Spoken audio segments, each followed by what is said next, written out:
Hey everyone, welcome to the 2025 Southeast Regional Preview. Uh, Brought to us, here we are with PAWrestling.com. I got Glenn and Nate with me. We were just talking off camera. This is like one of my favorite nights of the season when we get to get on and we get to talk regional predictions. Who's going to represent us at Hershey, who the champs are going to be, who's going to win a team title. It's going to be fun to chop it up with you guys tonight. Yeah, always a fun night. Always fun to try to predict what teenage boys are going to do out there in the competitive atmosphere like this, and I'm sure we'll get a lot of slack about all of our incorrect picks. But it's a fun thing just to try to do and have a little fun with it. And obviously, nothing personal on any of these picks, I don't think. But yeah, it's always the best tournament of the season for us, I think. I mean, regardless to say Yeah, nothing personal, there are going to be people who take it personal. Hopefully, Glenn doesn't catch any more flack. yeah, but listen, this is the most exciting time of the year for District One. Obviously, we have a stellar crew of stars here in District One, and a lot of guys are ranked, obviously at the top of their weight classes. I mean, potentially four state champions coming out of the AAA, and we talk about AA tonight, which I don't think we're going to. I mean, there's five guys ranked, number one in AA from Faith Christian Academy, and a handful of number twos, but. This is going to be probably a record-breaking year for medals. I know Mike is going to keep tab of that as we go through this entire run all the way to Hershey and until they wrap it up with the finals there in Hershey. So I'm so excited. I was this excited at the beginning of the year. I didn't even know I was going to be coaching. So I have a new look at things. It's a little bit different than before. So yeah, it is a little personal. But obviously, coming from the Suburban One League, I feel that we are the strongest league, the North, and you'll see some of that in our predictions tonight. But I really think there's some great talent throughout the district down in the South, and obviously in the Central. So everyone's going to, have people come up to us and say, "Yeah, great pick," and they're also going to say, "What are you doing? What are you thinking?" So speaking of our picks, we're going to do the format a little different this year. In years past, when we put the completed bracket up, typically they were my completed brackets, and then the three of us talked good, bad, or indifferent about those picks. What we're doing this year is we're going to put the bracket up just so you can see it, and then you're just going to have our top six, and we're going to talk about individually based on how we get to those top six. It just gives us a little bit more where we all have our picks up on the screen, and it puts the visual element to it. So you won't have to look at us for much longer. And then we are going to go weight class by weight class. And, Mike's behind the scenes right now. He is going to chop this up by weight class and bookmark it so that you can skip to whatever weight that you do want to see when this is released. So as you're watching this, you'll be able to go to the exact weight that you want to see and watch them in whatever order you want. A little editing, Mike's going to do on the back end for this and make the production just that much better. So, guys, without further ado, you ready to jump in?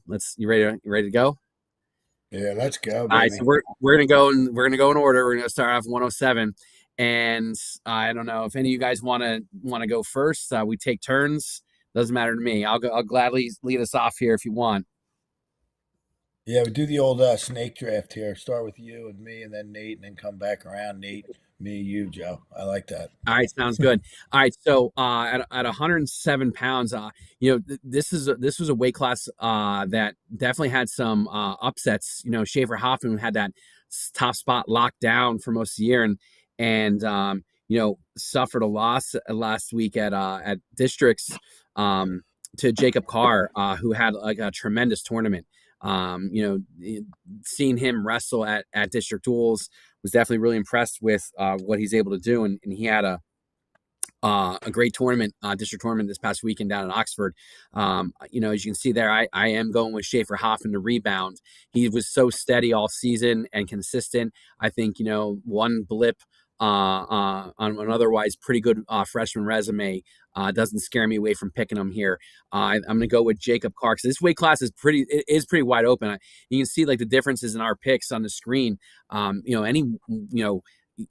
Glenn's got, not to steal Glenn's thunder, Glenn's got Dom Powell winning it. I got Dom Powell finishing fifth. So one of us is going to be right. One of us, or we're both going to be wrong. or one of us going to be closer than the other is. But the reality is, like, that's how close these guys are. And I think Schaefer Hoffman wins. He faces Jacob Carr. I got for my semifinals, I got Carr beating Powell and Hoffman beating Sagata. Big rematch in the quarterfinals. One of the top quarterfinal matchups that I think is going to happen is going to be Chase Williams and Schaefer Hoffman, two dynamic freshmen here in District 1 with tremendous futures. That's going to be a big match on Friday night that I'm excited to see. And then, I'm just going to speak to the consolation semis. After Powell losing the semis, he wrestles Williams, and Williams beats him. And then you can't forget AJ Kane is lurking there, in that tough North bracket, finished fourth. He runs into Powell in that quarterfinal, and then Kane gets the better of Sagata in the Consi semis and loses to Williams, and Powell beats Sagata to take fifth.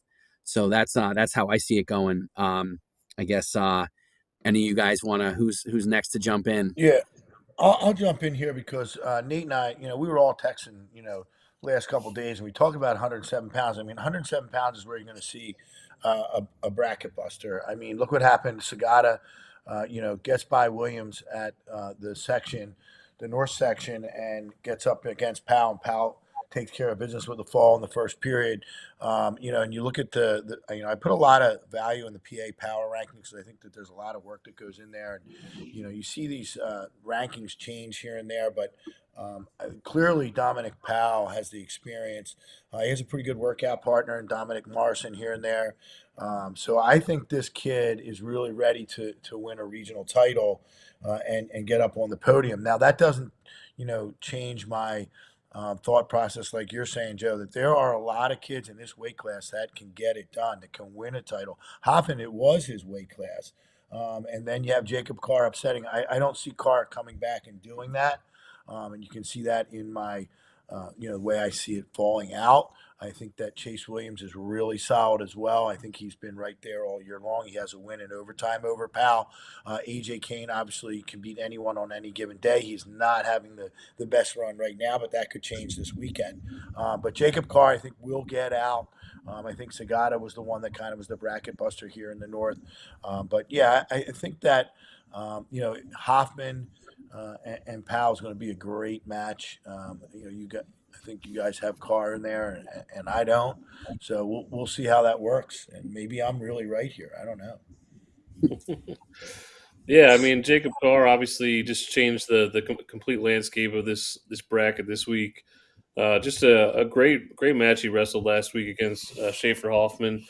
Hoffman beat Carr in the regular season 10-5, I believe, and I know Carr, seemed to really ruminate on that loss, and he was just fired up and inspired in that match, and he dominated Hoffman in every phase of the match. So I don't think that was a fluke. It'll be interesting to see if he can reach that intensity again, and obviously a long way to go for both of them to reach the finals. Not a guarantee by any sort, but yeah, I like Hoffman getting to the finals in that bottom bracket. Obviously, a tough quarterfinal with Chase Williams. They wrestled earlier this year. Hoffman won a close match in that one. But I just think Hoffman maybe rebounds this week, and he's got the revenge factor on his side this time. And I think he saw what Carr brought to him last week, and I think he'll be a little bit more prepared for that, and he gets the win in the rematch. But obviously Jacob Carr, just if he does wrestle the way he did last week, I don't think. I wouldn't be surprised if he won it. Just if he can keep that up. Obviously, it's a tough task to reach that intensity, 4 or 5 times in a row. But definitely a guy to watch now after being kind of one of the odd men out in the rankings a lot of the time this year. And in the consolations, I just think Dom Powell, I have him taking third. He's the only kid in this bracket that's been to regionals before. I think that second day in the consolations is just a tough. It's going to be a tough road back because there's obviously six or seven kids for only 5 spots. I just trust him, in the consolation bracket. Just haven't been there before and haven't worked his way through the consolation bracket last year to make it to states.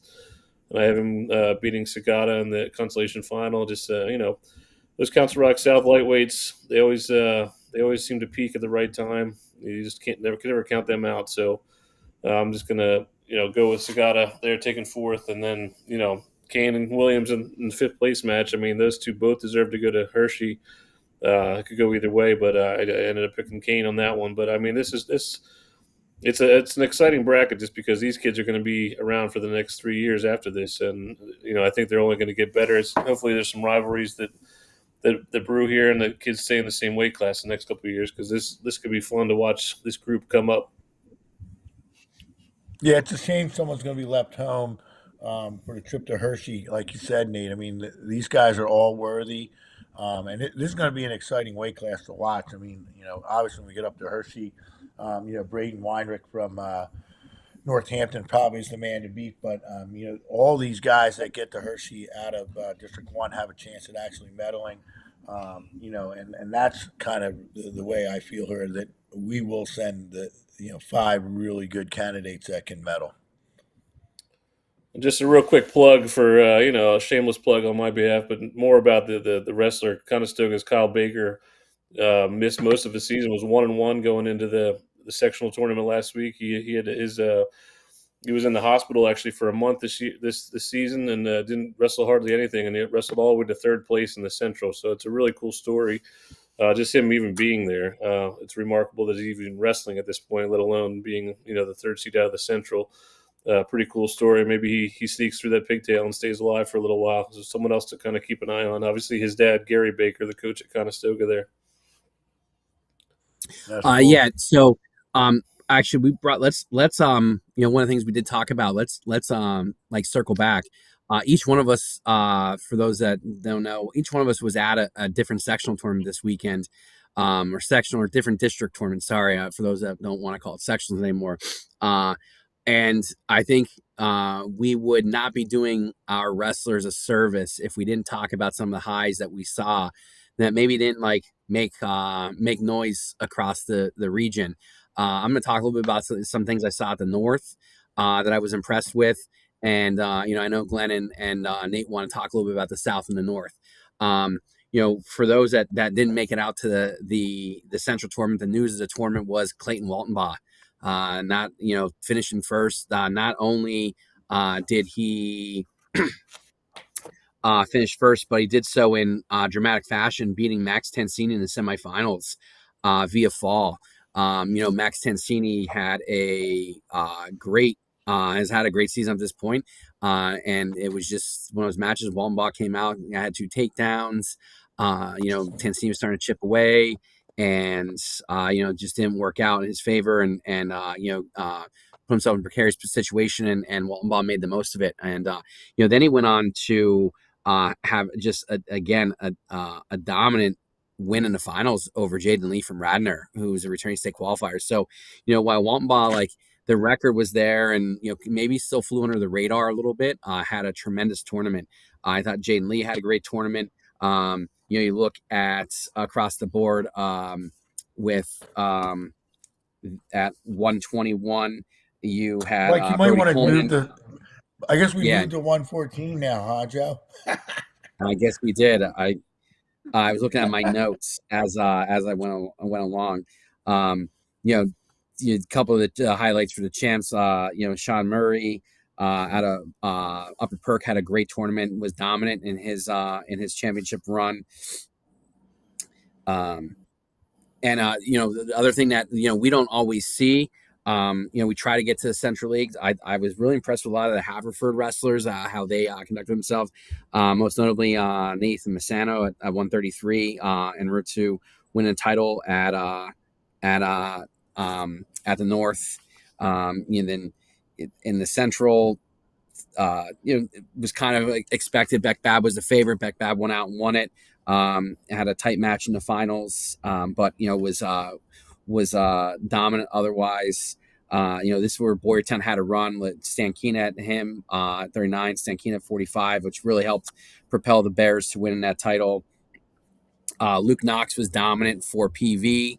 Again, one of those younger guys they have that was just a buzzsaw to all the competition that was put in front of him. Johnny Beckett at 160 for Satterton. Satterton had a real nice tournament, finishing third. Matty Shoemaker continuing on his tear here his senior year, looking to finally punch that ticket to states. Looks to be the real deal, and at 172 pounds is going to contend for a regional title this weekend. Carter Euchre won it in his home gym, which was pretty cool. I was really impressed with Tamir Griffin from Lower Merion, the runner-up. He had a tight match with Victor LeBron in the semis that he pulled out, and he was until Euchre got a late takedown. He was giving Euchre all he wanted. And then the last two weight classes, 215 and heavyweight. Decker Bechtold, the freshman from Owen J. Roberts, with the title. Not only he beat Dylan Patrick again. This weight class is void of Mason Richards from Boyertown. Springford. However, nevertheless, it was still some talented guys that came and showed up and wrestled. And then at heavyweight, Dean Bechtold and Connor. Dean Bechtold is a class of weight class, and Connor Hudak definitely separated himself from the rest of the other heavyweights in that bracket as well. Those two met in the final, and I think those two are the best two heavyweights in District 1 right now. Yeah, don't bet against the Bechtolds, Joe. Well, we'll see if you hold up to those words here down the stretch, Glenn, because there's a lot. Let's move on to 114. And I'll mention some of the highlights and kind of surprises as we go through the weight classes from the north. I did that at 107, obviously, with Sagata getting to the finals. Really, Walton Ball is the surprise here at 114 pounds. We all have him back in, the same spot, kind of being the second best guy here to Dominic Morrison from Happy Horse and returning state champ.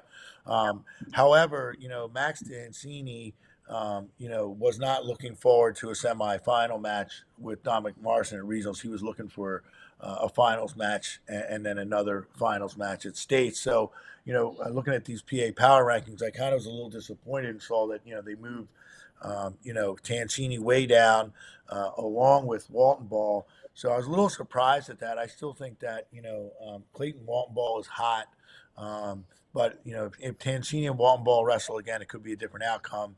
So this semifinal match at 114 pounds is going to be a barn burner. Obviously, Morrison being number one and Tancini being number two all year long. That's going to be a great semifinal. We're going to see some great semifinal matches.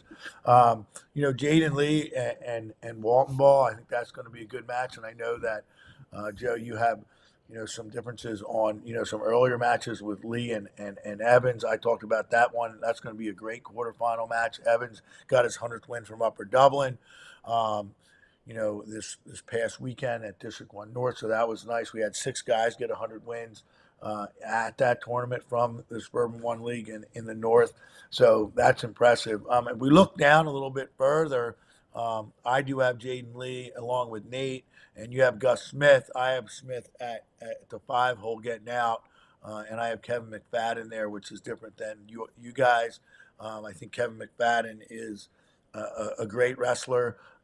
Obviously, he got to the finals against Morrison in the North, and he did that by tech falling Evans. So obviously, some good talent here at 114 pounds as well in District 1.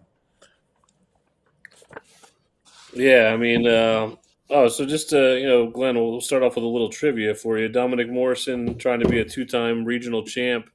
Can you name the other one from Hatboro Horsham? Matt Harkins. No, that's Nope. not true. I don't know. I have to get back up into the Wayback Machine. It is the Wayback. Is it Dennis Merriam? Yep, back Dennis in 1976. Merriam? Yep. So yeah, got to go obviously to the other state champ 50 years ago. Undefeated in both those seasons, and but yeah, obviously Morrison, just the class of the weight class it looks like right now, and like you said, yeah, getting Tancini in the semis, maybe not his idea of a good time, but it definitely adds for some flair on Saturday morning in Souderton. That should be fun, just to see how Tancini responds. I expect him to, seems like he's responded well his first 2 seasons. After tough losses, I expect him to be game for that battle, and it should be an interesting one. And yeah, I'm excited to see Walton Ball. Obviously, he kind of burst onto the scene a week ago, and we'll see. He'll be playing in front of his home crowd, so that'll help a little bit too, I'm sure. Um, Not the deepest weight from the South. I think Miniconzi wrestled really well. McFarlane, a close final against him last week, but I don't. I think both of them are gonna, have some tough sledding to get out. I do have Miniconzi getting out at fifth place. I just think he's a tough little guy, scrappy, doesn't give up a lot of points. I think he somehow finds a way to get through. And I know, Sun Valley obviously very motivated this year. Their goal has been to get five kids to states, in honor of their late coach Tommy Ellis. So I just think maybe he finds a way to do that. But I'm just, I think it's obviously the semifinal match is the big one, and getting a chance to see some of these new kids. Nick Guzzo from Council Rock North, obviously he made some noise last week. There's some kids I haven't gotten a chance to see yet, so looking forward to that and seeing how everybody matches up. Yeah, I agree that this bracket is I think if Walton Ball wrestles the way he did last weekend, he makes the finals against Morrison. Obviously, Morrison, it's already been said here. I'm just going to say he's the class of the bracket. It's not, and there's no one that is right on his level just yet. And while Tansini is the closest to it, we're going to see that match in the semis. So we're going to see what we're going to see them go at it again. I like you guys already said the most intriguing matchup in the bracket, and maybe one of the best quarterfinals of the of Friday night will be that Lee Smith match if we see it. And like I said, for those over there, like Lee catches Smith on his back for 7 to start things off. Kind of change the makeup of the match. I think Smith wins this time around, loses the Walton Baugh. Morrison beats Tansini, and that's how it gets there. And then Tansini beats Lee. The big thing with that quarterfinal match that we all talked about was the winner of Lee and Smith will avoid Tansini until that third, fourth place match if they both get there. I think Tansini beats Lee, and Gus Smith beats Miniconzi, and then Tansini beats Smith, and Lee qualifies for states again. But we're sending five able-bodied guys that can go out to Walmart doesn't have state level experience, but Jane Lee, Gus Smith, and Tansini and Morrison have all been there before, with Morrison winning a title and Tansini having 2 medals in his trophy case at home. So we have some depth that we send to Hershey out of this weight class if these guys get out. So who's going to first for 121 as we turn the page. Up. I'm up. You're up, Nate. All right, so we're here 121. A lot of big names here, kind of like 107. I don't think there's necessarily a star, that one shining star of the bracket. Obviously, Marco Loss looks like he's maybe on that trajectory. Really good week last week. An impressive win over Von Schmidt in the finals. I'm interested to see how he holds up in a tournament like this. Obviously, some big wins this year, though, beating Littleton Mascaro. I know that's probably the biggest win he has on his resume. It's a really good one. So, up top, I think it's just really, really interesting. Obviously, Brody Coleman, 41 wins, just a super solid season as a senior for Boyertown. He's going to be tough to beat. I think Siegel and Chesnick in the quarterfinals. That's probably the match of the weight class.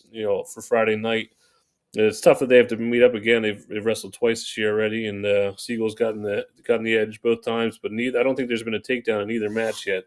So it's just all about taking advantage. Obviously, Siegel turned Chesnick last week and pinned him when he was on top, but. I think the Siegel's size, I think he's got some, a lot of motivation after missing the postseason last year.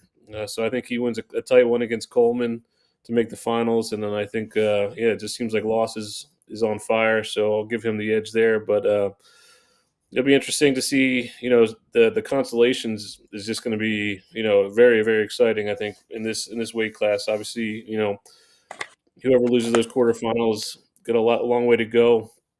I think, Chesnick's been top 6 the first 3 years. He made states twice, took 6th place as a freshman. He knows how to kind of navigate that. It's going to be, It's going to be tough though if he has to go through Von Schmidt or Loss, obviously, if he doesn't beat Siegel. So I have him taking 5th, and I think Von Schmidt, maybe just has obviously he had a really good postseason run last year before the injury at regionals. So another tough one there. A lot of seniors, a lot of experience in this bracket. You still got guys like Oxford Sam Howell. Unionville's Tommy Robinson had a pretty good week last week. I know Quinn Carr is dangerous from Owen-J. So it'll be interesting to kind of see what transpires. Just because there's so many possible matchups with such parity. I think.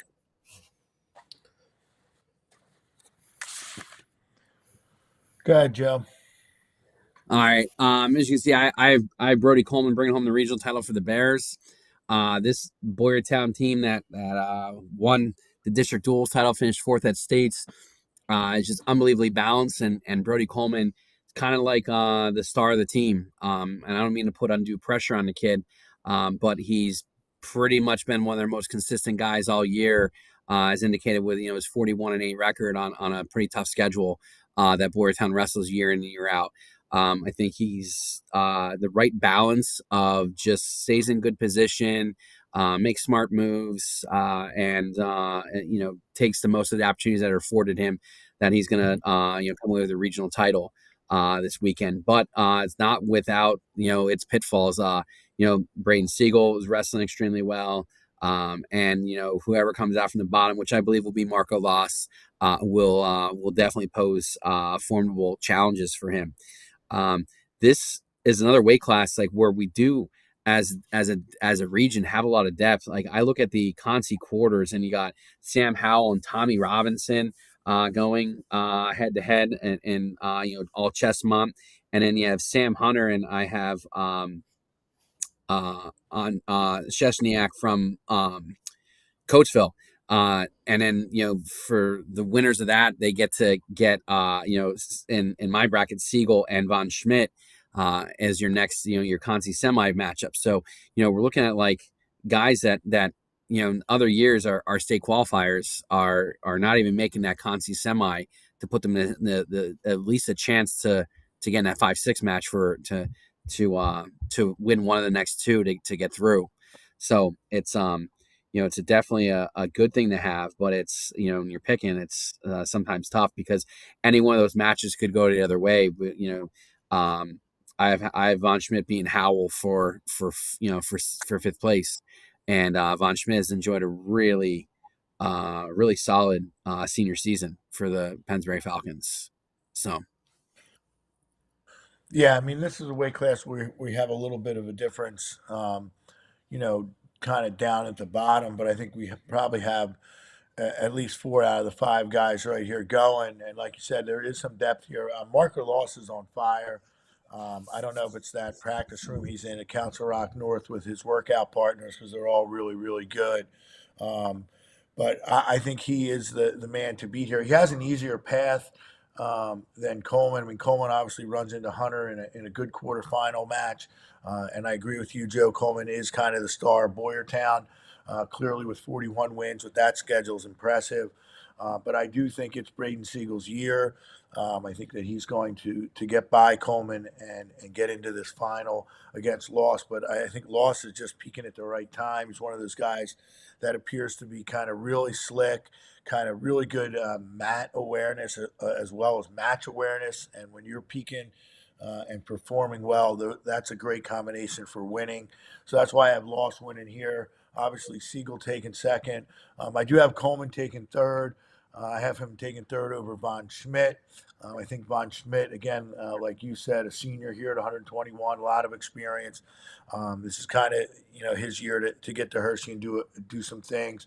So I like Von Schmidt getting out, obviously. And then down in that 5th hole, we all have different guys.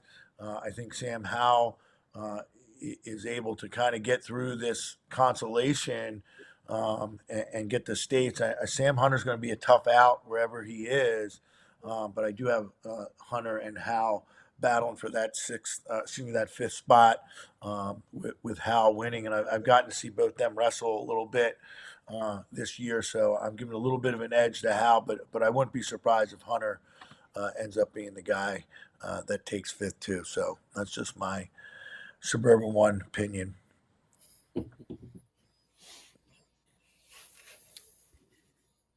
Suburban One opinion or bias? Come on, Joe. You can't do that. We all have our little biases. I'm gonna hear it in at some point in time tonight. All right, that's 121 in a nutshell. Again, a lot of the same names, and that these are some of the household names we've seen at 121 for most of the year, well, especially since Siegel made the move down to 121. But we're gonna turn to 127 and keep this party going here. I think it's my turn to go first. You are correct. Okay. Here we are, 127 pounds. You guys can see the bracket there on the left side of your screen. This one was pretty unanimous, 1 and 2. Everyone thinks it's gonna be Quinn McBride facing off against Chase Siegel in the finals. It, McBride's been as close to number one. I think he's almost running the since probably end of December, been the guy. And once he got down to 127, has been the lead dog at 127 pounds. Chase Siegel is been wrestling really well as of late. I think he's down at the right weight where he needs to be. But then you have Bryce Boyer, who's had a lot of success this year. Sean Murray, I like the way he's wrestling right now. He looked really dominant over the weekends.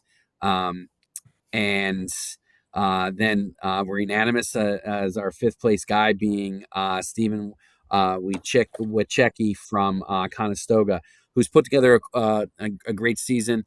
He was part of that 1-2 duo. Unfortunately, Miles Warkentine was hurt and shut down for the rest of the season. But nevertheless, that Conestoga program has some pretty talented guys in it, and led by Wachecki now. And I apologize if you're saying it incorrectly. But this one, a couple of guys that are going to be there at the end in the Conci quarters. Daniel Mallets from North Penn has had a great senior season. He's 27-6 coming into this weekend. I think he's going to be right there where wrestling John Diorio in that Conci quarters, but I think Diorio is just going to be too much for him. I think we all have Diorio at least in, Nate and I have Diorio at least in the 5'6" or higher. And then the other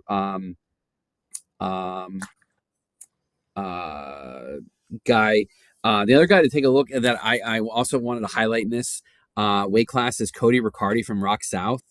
You don't really get too much publicity for being 7-17, but you look at obviously who he's wrestled on that schedule, and then he's got some really big wins. I think he wins his pigtail against Chase Mancini from Rock North, and his next match he gets Quinn McBride, but then drop down he unfortunately gets Dan Mallets, but he's going to be a tough out. I wouldn't be surprised if he turns turns a win in that consolation bracket and finds a way to go 2-2.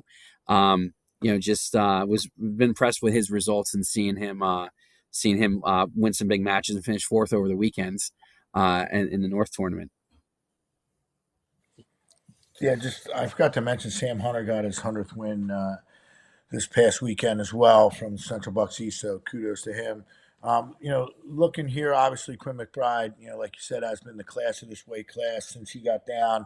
And again, Chase Siegel, he's right there with his brother. He's going to make a final as well and get to state. So, I really, like these two guys from Downingtown West. Sean Murray, for me, I really haven't seen him wrestle a whole lot, but I know he's legit, and I have him in the third spot. I mean, that was a tough pick over Bryce Boyer. I think Bryce Boyer has had a good season for Kennett, and he's going to be right in the mix. So, Nate could be right that he could be in that third spot, but that's a good matchup there in the consolation final. And we all have Wachecki taking fifth and getting the states, and it looks like we have a different trio down there in that 5th-6th match. I have John Kaplan from Abington, a little bit of a homer pick there, just the way my bracket worked out. It was a little bit different, obviously. Coming back through, I have Kaplan over Diorio down there in, I guess, that third round of consolation. So that's the difference there for me. But again, Quinn McBride, I feel like he has that experience a little bit more than the other guys here in this weight class, and it's his weight class to really lose. Yeah, it seemed like McBride had a little bit of a slow start this year. Had some losses that you thought he wouldn't have lost earlier in the season, but he seems to be rolling right now. Definitely has the best resume as a returning medalist. So hard to pick against him here. Siegel on the bottom half. Last week he became the first whippet to win 4 sectional titles. Yes, there's sectional titles. You're not a district champ if there's 3 other tournaments, just to burst your bubbles, right? But yeah, so Siegel obviously put himself in a really good spot in the bracket. I think he gets a rematch with Boyer in the semifinals. That was a close match, but Siegel was the only one to score a takedown, and just as the veteran. I think he's just too experienced for anybody on that side to take him out. So I know he wants to go out with a shot in the regional finals, and to be honest, I think that would be a good match. I think McBride is the favorite there, but I think I think that would be a good go. Yeah, I just think Boyer on the bottom half. Just those Boyer boys, they just know how to keep things close. Get that one takedown they need. It'll be tough. Wyachecki and Murray, obviously, facing off in the quarters. I don't really think that matters who wins that one because I think they're going to face each other again, maybe. But yeah, they've obviously split matches this year. Wyachecki won the first one, Murray won last week, so it'll be interesting in the rubber match who comes out on top on there. And I know McBride's beaten Wyachecki a few times this year as well. So, I'm going with Diorio in fourth. I think he knocks off either Wyachecki or Murray in the consolation semifinals. Whoever drops there, I don't know. It's just maybe I'm becoming a Delco homer. I'm not even a Delco boy, but these Sun Valley guys, I just just very motivated. And I think Diorio has been so close the last few years. 35 wins. He's had some tough losses this year. Riccardi being one of the guys that knocked him off earlier in the bracket, but I think he finds a way. I think he's just a little bit more veteran, a little bit more motivated than some of those underclassmen. So I think he finds a way to get in there. And then, I just have Murray, the odd man out. But obviously, after last week, it's hard to say anything bad about him. He had a really good final, it sounds like. It's cool to see some upper perk guys back in the mix. But yeah, I think this is it's interesting. 121, 127, just not the type of firepower you're used to seeing in District 1, which makes these brackets a little bit more interesting. Agreed.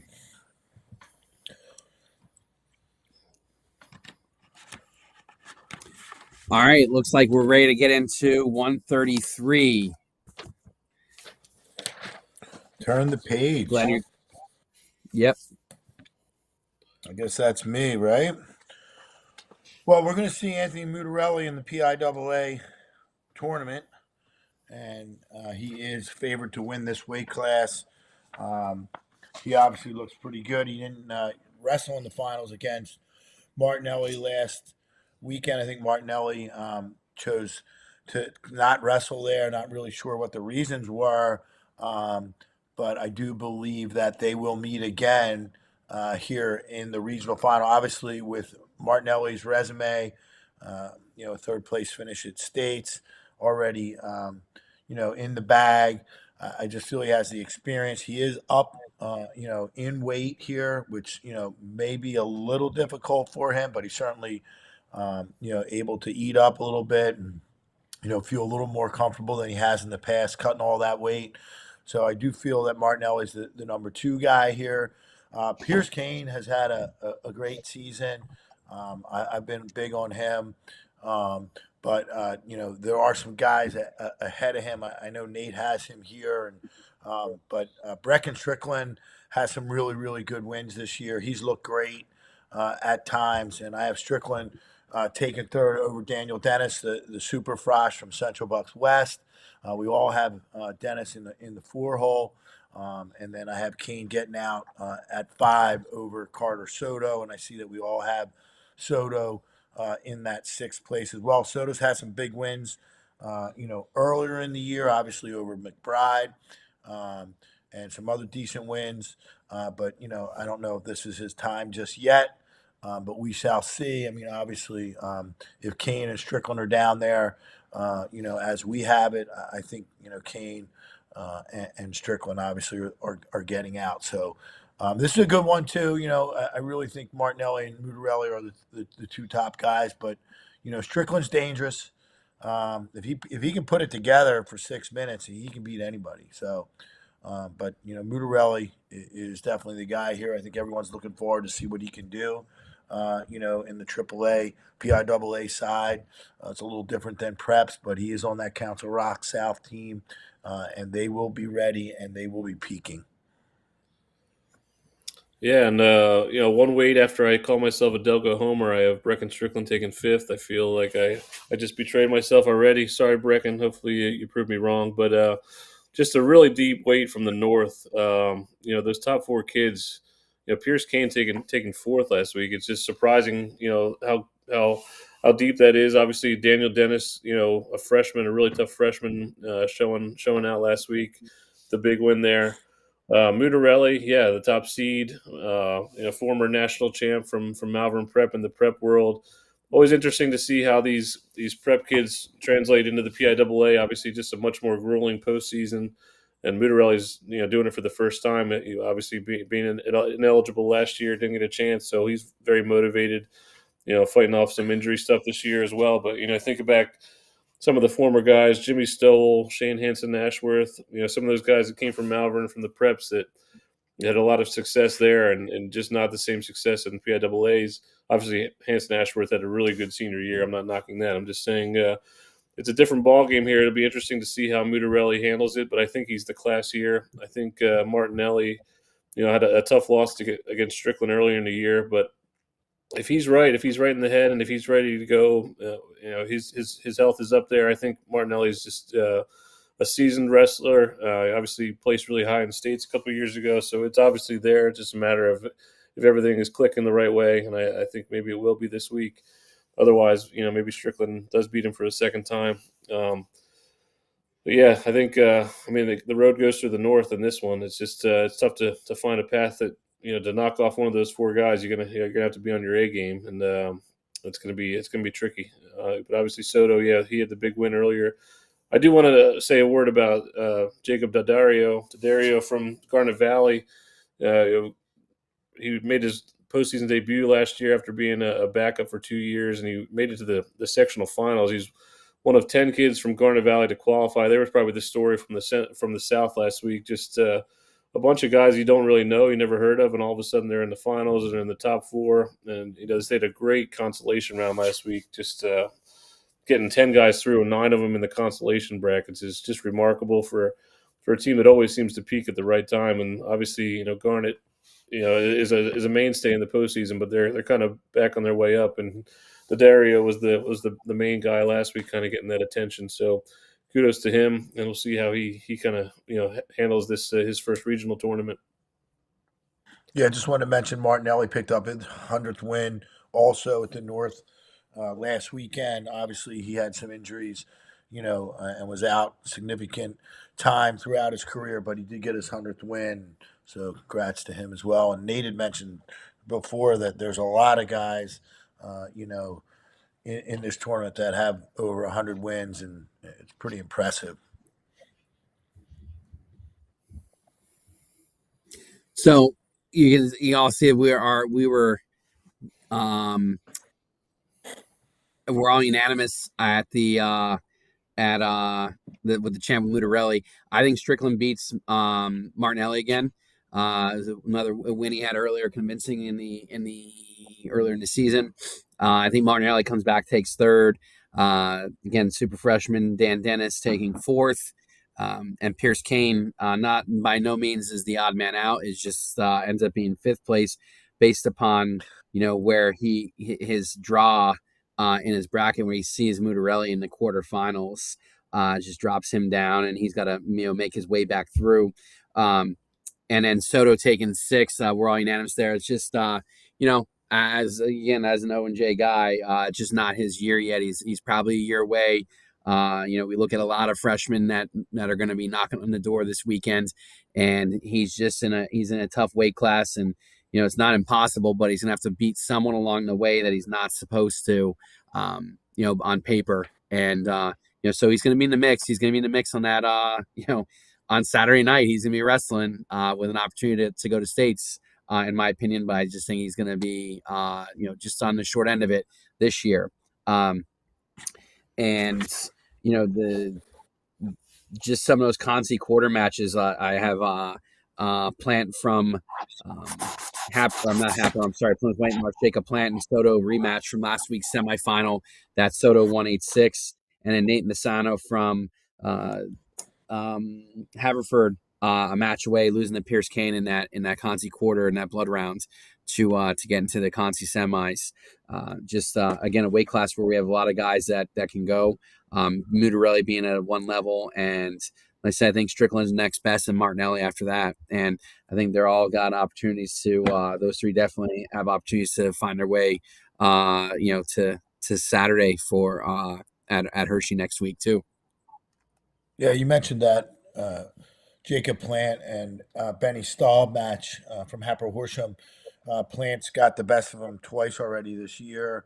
That's a really good, early round matchup, one to keep an eye on because those guys are going at it for the third time. It's tough to beat someone three times, in a year. And Staub, got a little bit closer. And Marcus and I were talking about this before they were going to see each other. We're hoping they were going to see each other in the quarterfinals, but they're going to see each other a little earlier. So that is a big match, and that could, one of those guys could be a bracket buster too, somewhere down below. If somebody gets hurt, someone has a bad day and their head's not in it, you could see, somebody else, kind of in that fifth, sixth match. So just keep an eye on that Plant Stall match. I think it's going to be a real good one. All right, as we turn the page to 139, Nate, I believe it's you. Yeah, we're talking about all these 100-match winners. This bracket has 6 of them. It's a tournament high. There's a lot of kids that know how to win in this bracket. Obviously, Patrick Kelly coming back with a 4th place state medal last year. I think he surprised a lot of people, including himself, the way he did it last year with that defensive pin.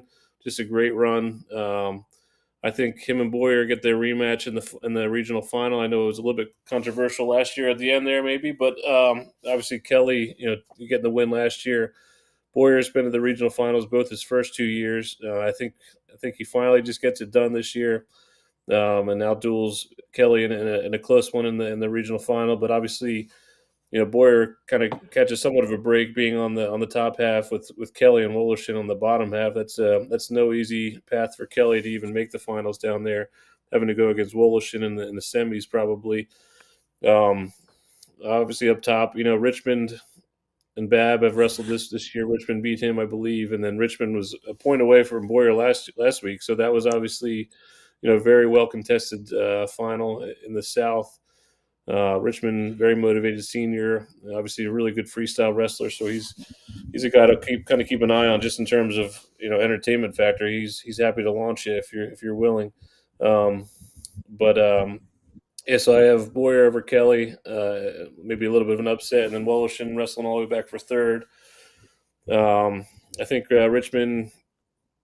Richmond gets by Babb in the quarters again, and I think I have him taking out Cole Haynes, who gets by Algier, maybe another close one. So I think Richmond takes 4th there, and then in the 5th place match, between Haynes and Babb, I think just Babb, that the schedule for Boyertown pays off in these kind of matches. I think Babb just has a little bit more experience. Obviously, Haynes took 6th in the region as a freshman.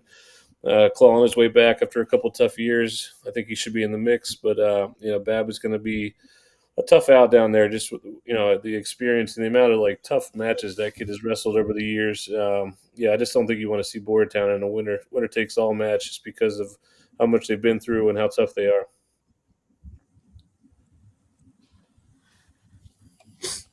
I guess I'll hop in. Pat Kelly, I think gets it done. he's got Boyer's number this weekend coming up. You know, obviously Boyer's gonna to your point, Nate, about having a great draw on his side of the bracket. But he still has got two dangerous wrestlers that one of which he's going to see in the semis that he has to be aware of. You outlined already about Levi Richmond and the other being Beck Babb. So you can't take either of them lightly. He wrestles his match. He should not have any. He should be able to win. And then where this bracket gets interesting is a little bit on that bottom half of Woolishin and Kelly, and I have in the quarters I have Boyer versus Brandt, Richmond and Babb, Woolishin, Haynes, Allgaier and Kelly. And then what gets interesting is those wrestlebacks. Allgaier coming in and getting Haynes in that blood round, beating him and then face off against Babb. Then with Richmond and Brandt both losing, I have them wrestling each other in that blood round. This is a rematch from last year. They wrestled twice last year, went 1-1.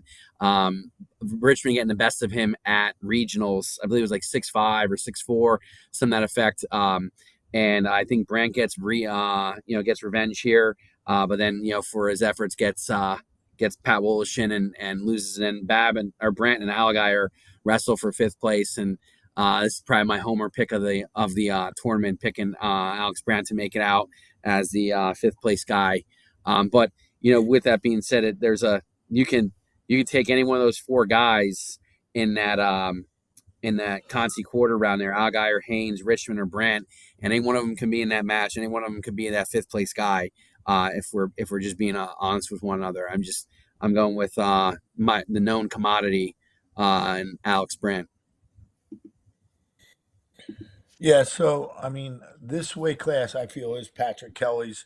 I have him winning it over Blake Boyer. But I do have to say, Woolishin's dangerous.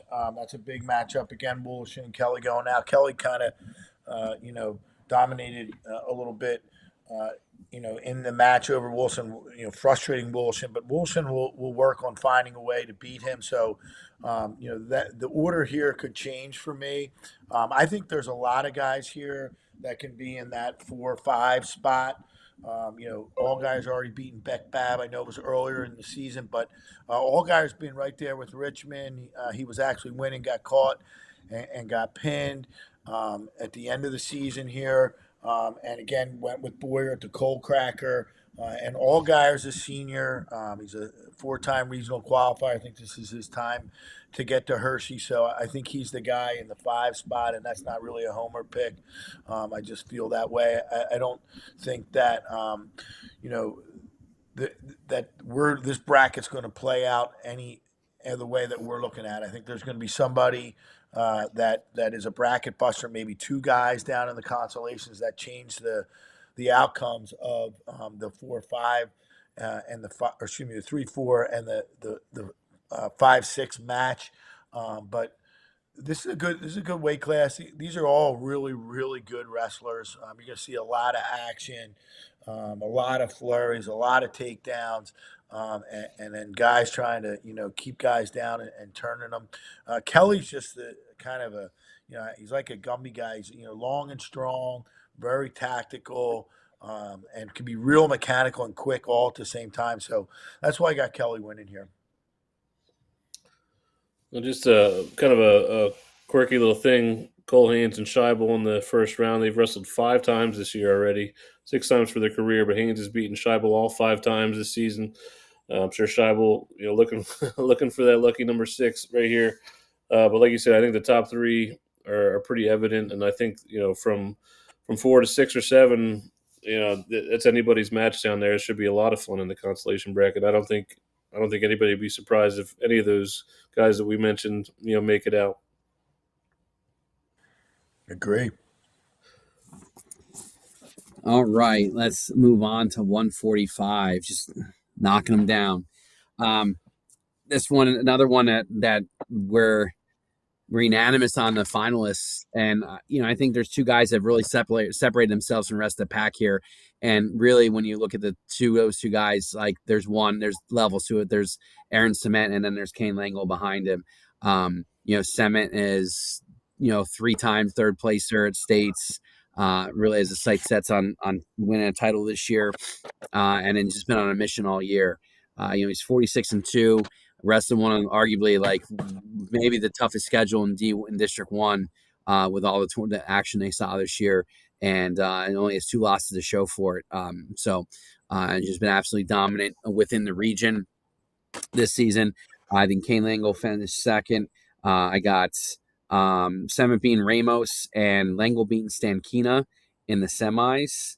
And this one, as we look down the way, I really like Hibsman to, and I feel like I guess I'm the only guy to come out and take third.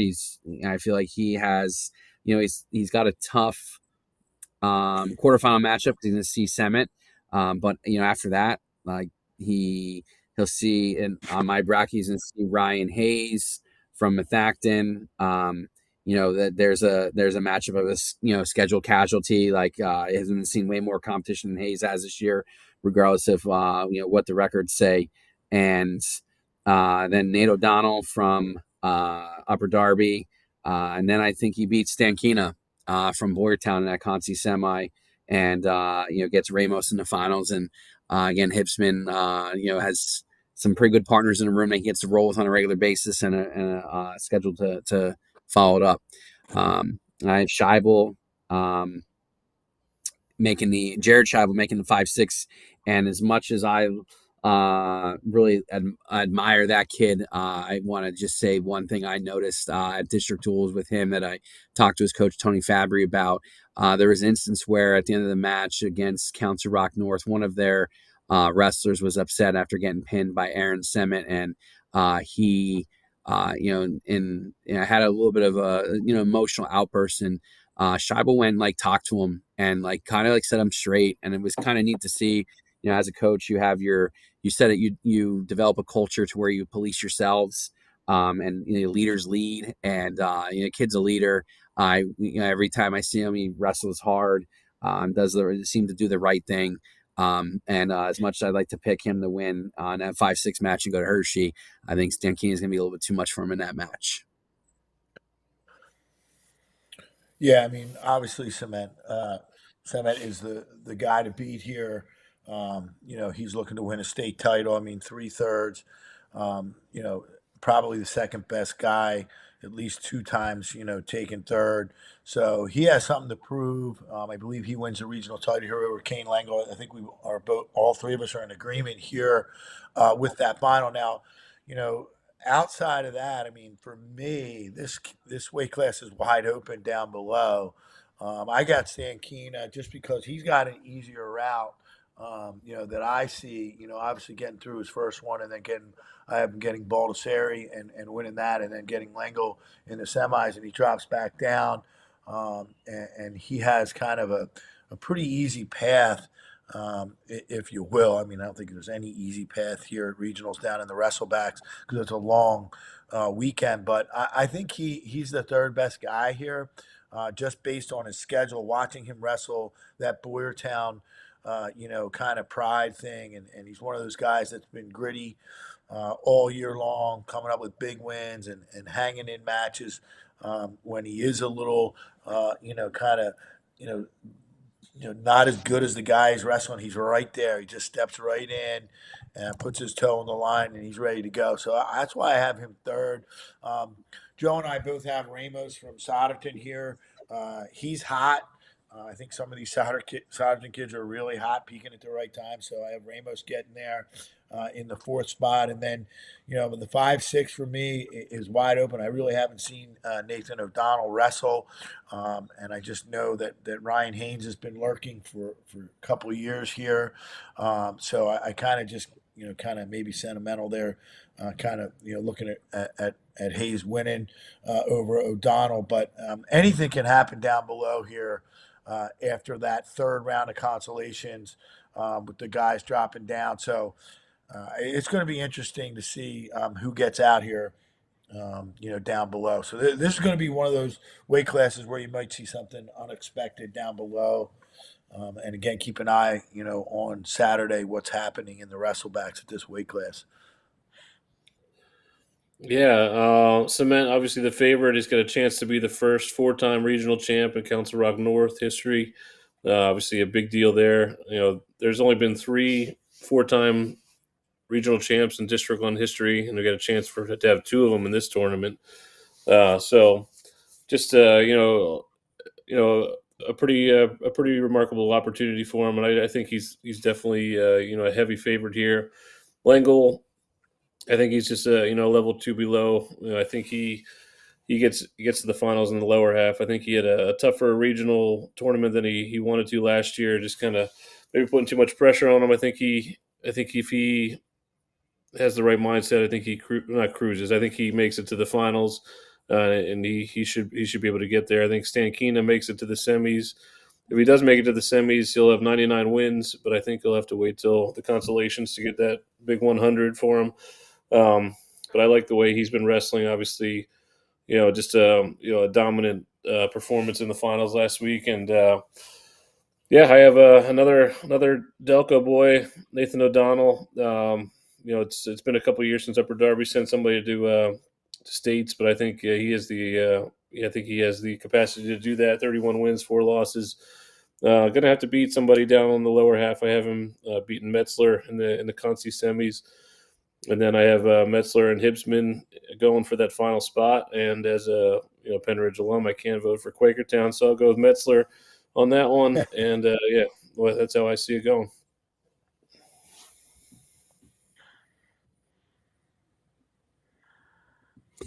All right, well let's close it down on 145 here and move on to 152 pounds.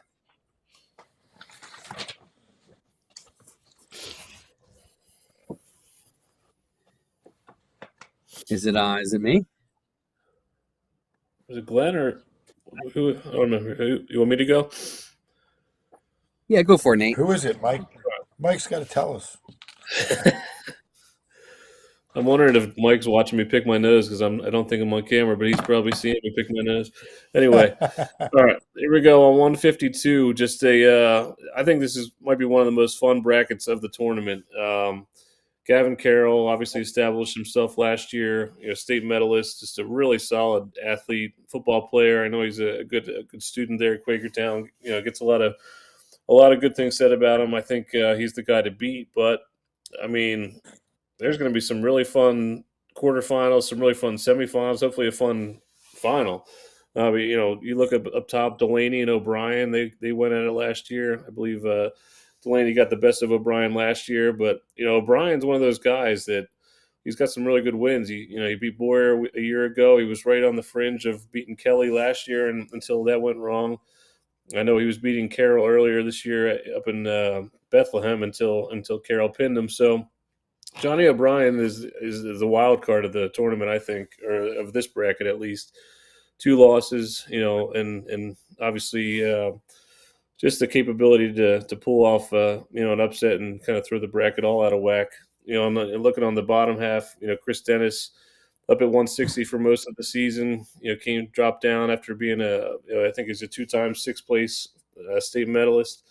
107 and then 133. So he's obviously up a couple classes. Got another tough quarterfinal with Luke Knox. I know Joe talked about him just looking dominant last week in the Central. That's a big one. Yeah, I think Dennis with the moxie that he has, and he seems to always get better as the postseason goes along. I think he gets by, and I think he makes the final against Carroll. And then Zach Jaffe, 2-time state qualifier as the 2 seed. I think he's got a path to make it to semis, but I'm not sure that he's in the same class as Dennis or Knox. So I think he drops, but I think he still finds a way to make it out and get a top 4 seed. Going out, just the way he wrestles is so smart. He's beaten Delaney the last 2 times they've wrestled. I think they'll wrestle again in the consolation semifinals, and I think Jaffe just has figured out a way to keep Delaney off his offense and get the takedown that he needs for that. Yeah, and then I think Knox and O'Brien see each other in the other consolation semifinal. Just another one. It's hard to pick a sophomore and a junior, but just 2 guys that I don't know. They kind of burst onto the scene last year in their first 3A postseasons. Tough one to pick. I go with Knox. all the way to third there. And then I have O'Brien beating Delaney in a rematch from the quarterfinals for that fifth place spot. But we've said it about a few weight classes. There's 5, 6, 7 guys here that are all worthy of being in Hershey. Ridley's Nick Della Rocca, another tough kid. Owen Dykey, Boyertown. There's some kids that, other years they probably sneak in there as the 5 seed, but this year, there's going to be someone in that 6 seed going home that's probably either been to Hershey or deserves to be there. So this is going to be, there's some fireworks in this one, I think. Yeah, Joe, if I can jump in here, and then since your finals look a little different, and just kind of recap the North last week. I mean, Chris Dennis picked up his 100th win, and he went into overtime with Carroll in the finals. A really, really good match. I mean, it was wrestled well by both guys, and Carroll, was the victor with the takedown in the sudden victory overtime. And O'Brien, came back and took third after dropping a 1-0 decision to Dennis. So, these 3 guys really are close. And it's going to be a war. This weight class is going to be a war. But I do have Carroll and Dennis again in a rematch of the final from last week in the North, and I have Carroll winning.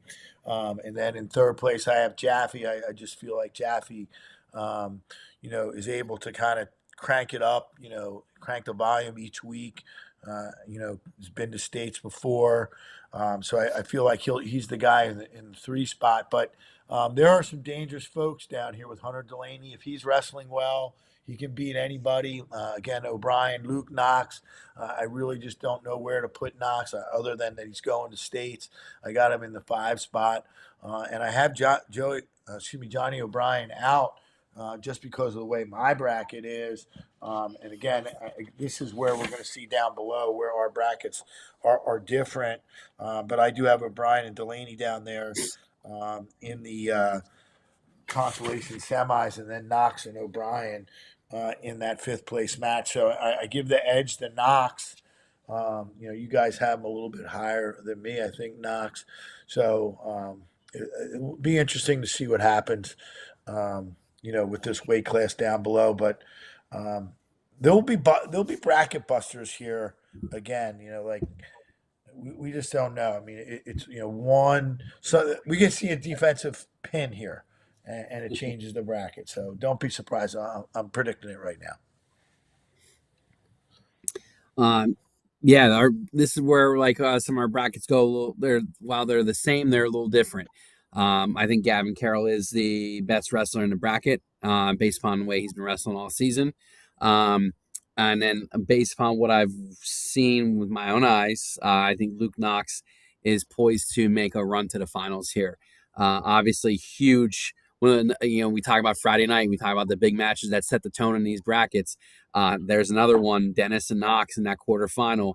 Make sure if you're going to be at regionals that you have your eyes on that mat when that match goes on, because it's going to be probably all eyes in the gym on it because of who's wrestling. And then I think Jaffe gets to the semis and Knox beats Jaffe. And then looking on the way back through, I have O'Brien beating Delaney up top, Carroll beating Dykey, obviously, and then Dennis beating O'Brien in the Consi semis, and Jaffe beating Delaney again for all the reasons that Nate said, and Dennis beating Jaffe, and then O'Brien beating Delaney again. I just feel I just got a hunch. O'Brien's a little more motivated after missing out last year, and looking to get back. Or looking to get to states for that first time. But there's some other guys that could definitely Glenn, you mentioned Owen Dykey is potentially poised to upset someone on the way back through in the consolations.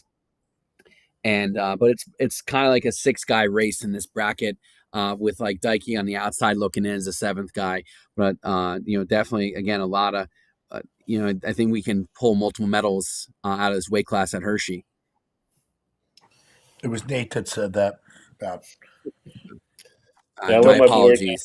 Yeah, but I mean, It's good that you mentioned that, Nate, though, because Dyke again has that experience wrestling for the Boyertown Bears this season. They've been in some unbelievable dual meet battles um, at high level, events, particularly the state duels and obviously District One duels, and all season long for Boyertown in that atmosphere. So you're right. There aren't going to be a lot of easy outs down there. Once you get through that second round of the wrestlebacks, it gets real, and you got to be ready to go. So we shall see. And I think Dikey De La Well, Rocca, one of the better first round matchups of Friday night. Just that first round, Yeah, I too. agree. 30 plus win seniors. Just one other tidbit, good to see a couple Great Valley freshmen make the tournament this year. Bo Kosmowski at this weight and Chase LaMotta at 160, where we're going next. And if for no other reason, just good to have Mark Durant back in the fold at this tournament, right? So, but yeah, Great Valley got some good youth coming up, and they should be back in the mix in a couple of years. yeah, great catch of Mark Durant at districts last week. You hadn't seen him in a while. It's great to see him back in, like you said, back in District One. Should have never left. Yep. All right, let's turn the page to 160 pounds. Am I up first? Yeah, Glenn, go for it. All right. Yeah, this one's pretty easy. This is Colin Guy's weight class. I think he's going to win a state medal here for District 1, his second one. But he does have a formidable opponent in the finals in John Smith. You can see that we're all in agreement there. But as you move down into the wrestlebacks, it gets a little bit different. I have Ben Brillhart here just based on experience and last year's postseason. He is kind of hungry, to get back to Hershey uh, and get on the podium. So I think Brillhart is going to have a good tournament here and get out in the third place spot. Um, Beck Bayaskibab, he picked up his 100th win at the North this past weekend. He's a solid wrestler. I mean, these guys have all been, in the PA Power rankings, kind of moved around a little bit, but they kind of been bunched together, with Smith, Brillhart, Beck, and a couple other guys. But AJ Corp to me is kind of an unknown. I know you guys have him a little bit higher, so he's a guy that I do not have, getting out. But again, down below, this is going to be there's going to be some battles. Jackson McMonagle is dangerous. Johnny Beckett's dangerous. So, depending on how you have your, wrestlebacks, I have Beck getting by Corp and getting to the semis. That's why I have him in the 4 spot. I have Brillhart, getting to the finals against Smith, and he drops down and takes out McMonagle and puts McMonagle down into that 5-6 match with Corp, because I have Beck beating Corp. So, it just really is what's going to happen down below. So again, this is one of those weight classes where, if you're bored during the wrestlebacks, pay attention to 160 pounds, because there's some really solid wrestling that's going to go on up there at Souderton. Yeah, Colin Guy, maybe the best wrestler in the tournament. If he missed 145, just only been 3 4-time regional champs in District 1 history, and Colin Guy could become either the 4th or 5th, depending on how Aaron Cement does earlier in the night. But just just a really fun kid to watch. I don't think he hasn't had a match that hasn't been bonus points all year. Just all offense all the time, and a fun style to watch. Definitely worth the price of admission. I think it's just as good as some of the other kids are in the bracket. I just think there's no one going to be touching Colin Guy. And probably you'd probably be saying that next week as well. I think John Smith this is kind of one of those brackets where in a couple of years you look back and you're like, wow, he lost that bad to Colin Guy, because I think John Smith is one of those guys that's kind of next up after this year, after Colin Guy graduates. John Smith, just a really impressive win last week. Majored AJ Corp in the finals. Corp, very highly touted. Maybe a little less known because he missed the postseason last year. Obviously, John Smith made the regional final as a freshman. before hurting his hamstring and not being able to compete at Hershey. So he's motivated. He's an electric wrestler. I think he's got a couple wins against Brillhart this year already. I think if he's focused, he gets his way to the finals and just gets a good experience wrestling guy. Whether the result probably won't be what he's looking for, but I think Smith is one of those guys just to keep an eye on the next couple of years because he's got a lot of potential. Um, yeah, I think AJ Corp. It'd be interesting to see how he responds. I think last year him and Smith split 1-1 in their matchups. I think he expected a close match last week in the finals, and it was not that. Smith kind of put it on him. So we'll see how Corp responds. I think if he responds the right way, he's got some, obviously great coaches in that room. Danny Mancini in there, Ryan Resnick wrestling around with him all the time from O&J days. So I think if he responds the right way, I think he can beat anybody else in the bracket. I think he does that. Coming all the way back to third. That would be obviously just a huge thing for the sophomore. Brillhart, very dangerous senior. Council Rock South, just never a good combo when you're facing a senior from Council Rock South in the postseason. It's not going to be easy. I think he gets out though. And yeah, the last couple, I think. Obviously, Bayesh Bakov, a tough wrestler, senior, and I think Johnny Beckett. I think I have a lot of Souderton kids making it to that at least 5 or 6, maybe to kind of riding that home wave of momentum. But I think, I think the top 5 are pretty solid.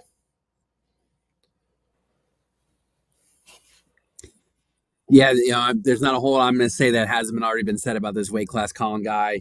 Not that he doesn't deserve me to talk at length about him, but I think you guys spoke at length about what makes him great, and just has been great since he came up as a freshman. And you don't get to see guys like him and Cement come around too often. So I hope the fans really enjoy like these final weeks of their high school careers here in District 1, because they've been fun to watch, and they've been great ambassadors to our region at Hershey, and having success from day one. Again, I think John Smith, to what Nate just said, is the second best guy in this bracket. I had Corp above John Smith because their last match, Corp did win when they wrestled as freshmen, but any doubt was laid to rest last past week at the South bracket with the John Smith performance. I think that John Smith, Ben Brillhart semifinal is going to be a tough match, but Smith's going to be too much for him when it matters. And then, I think Corp beats Jackson McMonagle to get into that third, fourth place match and loses to Brillhart. But Corp does get to states. Probably had a really, really good chance of getting there last year until he got hurt. So, you have, like, to Nate's point, 2 highly motivated sophomores who didn't get a chance to compete at Hershey last year that both punched their ticket this year. And then I have McMonagle versus Bayesh Gabov in that 5-6 match. And again, Bayesh Gabov has been there before, and I think he beats Jackson McMonagle to punch his ticket to Hershey. Just one more thing about Colin Guy. He's only lost to one District 1 wrestler in his career, all the way back to his freshman year, Dom Findora. I think it was a little bit of a trivial question last year. Also, the only kid to ever score bonus points against Colin Guy in his whole career, which is just remarkable. 11 losses. 2 of them were the forfeit losses last year to Keep the Rock when he was sick. 4 of those 9 losses are to Colin Rath. So, just a remarkable run. And it's one last hurrah. Hopefully, it ends in 4 more wins next week as well. Yeah, all right, 172. Sorry. I was just going to mention one more thing about the North tournament last week at the finals when we had the Parade of Champions. It was pretty cool that all the guys were kind of, hamming up a little bit, and Colin Guy came out with a little stuffed dog on a stick, and it was hilarious.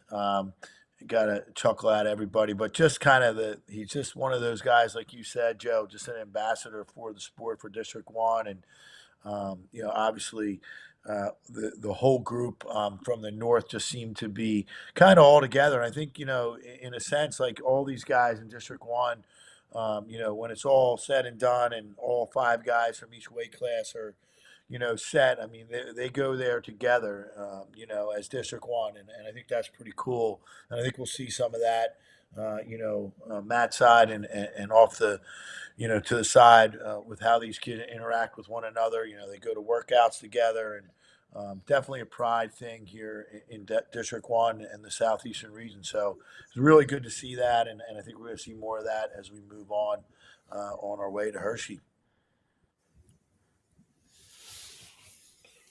All right, I'll start. as we turn to page 172, who's up? I'll start. Yeah, so we're 172. Yeah, we've talked about the last one, a couple sophomores from the Chesmont, another sophomore from Oxford, Blake Hostetter. The pick from all three of us. All three of us have Hostetter over Cole. I think Hostetter beat Cole twice in the regular season. I think it's going to be that's a tough task to beat Cole three times. That's going to be one to watch because it was a very exciting match in district duels when they went at it. But just three kids with 40+ wins in this bracket, some serious firepower. Hostetter obviously wrestled 4 matches last year before going down with a season-ending injury, so this will be the first time people get to see him in the postseason. Got a pretty funky style for a 72-pounder. So. Yeah, I think even though we all voted for Hostetter over Cole, I don't think it's an automatic win by any stretch of the imagination. Obviously, Cole, a state medalist last year, very motivated. Obviously, there's Council Rock coaching staff that knows how to make adjustments with the best of them. So that's going to be, that's going to be a tough one for Hostetter if he does make it back, and he still has to get through Shoemaker, who's having a great run from Methacton, another senior. You got Coatesville's Jack Weldon down there as well. I'm interested to see how Shoemaker does. This will be obviously his toughest task of the season, going against Lester or Weldon in the quarters. That won't be a gimme, I don't think. And then obviously Hostetter in the semis. But yeah, look at we're pretty unanimous in our picks in this one. Shoemaker beating Kaiser in the third, fourth, and then we, Joe and I with Baldwin over Weldon. Baldwin beat Weldon earlier in the season. We have him doing it again. Baldwin's an interesting, a kid to watch. Just kind of coming up. He's got a fun style as well. He likes to roll around a little bit, and it's kind of exciting to watch. So, those constellations will be fun. But I think it's pretty unanimous. It's pretty interesting. We all think the same way. Yeah, this one was I want to say like easy, but I think this is going to kind of play out at least the top 4. I think the top 4 they're at a different level than the other guys in this weight class. Not to say that they can't be beaten, just they've proven it up to this point. Where you think like even and then there's obviously a pretty big difference between Matty Shoemaker and Kaiser. Like I think there's like each one's on their own like kind of you got Hostetter's kind of by himself, and Cole's right nipping on his heels, and then there's I think a big gap between Cole and Shoemaker, and then there's a big gap between Kaiser and Shoemaker. I think Shoemaker's twice, I believe, major decisions. Kaiser on the season, once in the Pac finals and then again in district final. So there's different levels to this, and then I think there's the rest, which I think then goes like Baldwin and Weldon. Nate and I, we are lockstep here with how we feel this bracket shakes out. I'm not sure all of our wrestler backs are the same, but it all ends the same. I guess that leaves me, huh? So, yeah, I kind of feel like this top 4 is, the top 4. I don't know about Baldwin and Weldon too much. I just feel like, it's pretty clear cut. Hostetter and Cole are the top two here. I mean, obviously Cole wants to turn the tide here and get the win over Hostetter this season, and this could be, the one as you got the senior from Council Rock South. I mean, they're peaking at the right time, championship season. So, that's going to be a great final there with Hostetter and Cole. I do have Hostetter, and I'm a Shoemaker believer. I think he's been there, the whole season, kind of like you said, Joe, that maybe a second level with Heiser, and then Baldwin and Weldon. I just have Solomon in there. He just had a good tournament last weekend in the North. So I just felt that he should be mentioned. He got into the finals, upset Arthur Gordon for some people. Gordon picked up his 100th win from Cheltenham last week. So Solomon's hot. I mean, you just can't. If we all had this one right, and I had Baldwin there, it wouldn't work that way. So I had to put Solomon in there for my homer pick. But yeah, this was a pretty easy one to pick. All right. Come down to the last three. Who wants 189? Who wants 215? Who wants heavyweight? Pat. You go this one. You got the best. You got the upset. Oh, Glenn has the upsets. Let Glenn go first this one, and then you can have Beck. I did this on purpose because I definitely I think I can take the smaller Bechtel, so I figure I'll start here, and I don't want to go to 215, but I'm just kidding. I hope the Bechtels aren't listening. I know they are. I just they're sitting next to me off camera right now. All right, I gotta go. Now, seriously, with Carter Euchre here, I just feel like we're going to see an upset somewhere along the line in the finals. So I feel Carter Euchre is going to have a tournament, and he's going to get it done. So this is kind of my dark horse surprise. Regional champ with Euchre. I mean, I don't know if it's a gut feeling or just the way I looked at the bracket and saw it. I know Carr, obviously, right now, I believe he's ranked number 2 in the state at 189 pounds. So, it would be an upset. So this is a big upset for me, picking one, but I figured I had to do it. So I have Euchre winning over Carr. Spielman, obviously, we're all in agreement here that he is going to come back and take third. I think, that's his position. After last weekend, he's going to come back and wrestle with a vengeance. I got Latour here again. I don't know. I guess I just kept this thing going. I got Latour and Euchre in that semifinal. So I figured I'd put Latour in there at 4 coming back through. But I do know that Paxton Hunt is on the hunt for a state qualifying bid, and he will get it in the 5th spot against Tamir Griffin, which it looks like. We all had the same. If I didn't have this crazy Carter Euchre pick, we'd probably be all the same. Yeah, Franco Latour, big sectional tournament last week. Upsetting Spielman in the semifinals. Spielman was the only state medalist in the building last week. And Latour, he's got another fun style. He likes to, go up top and try to launch if he can, and he did it a couple times against Spielman. I just think Carr is at a different level this year. I don't think nobody gets to his legs, nobody takes him down. The only losses he has are to the same kid, Tyler Morrison, twice. A state medalist in AA.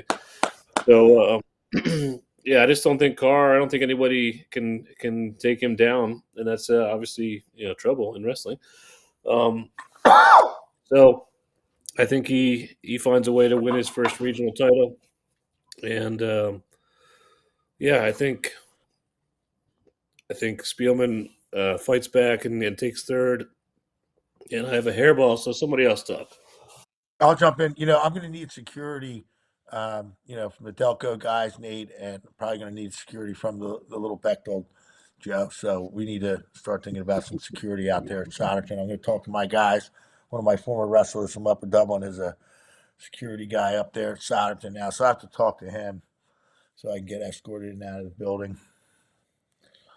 I think I'm gonna while Nate handles the hairball, Brandon Carr, yes, I think is again he's the guy to beat, and till someone shows me otherwise, I think Franco Latore is he's just a guy that he doesn't he doesn't care. He just goes out to wrestle and win matches.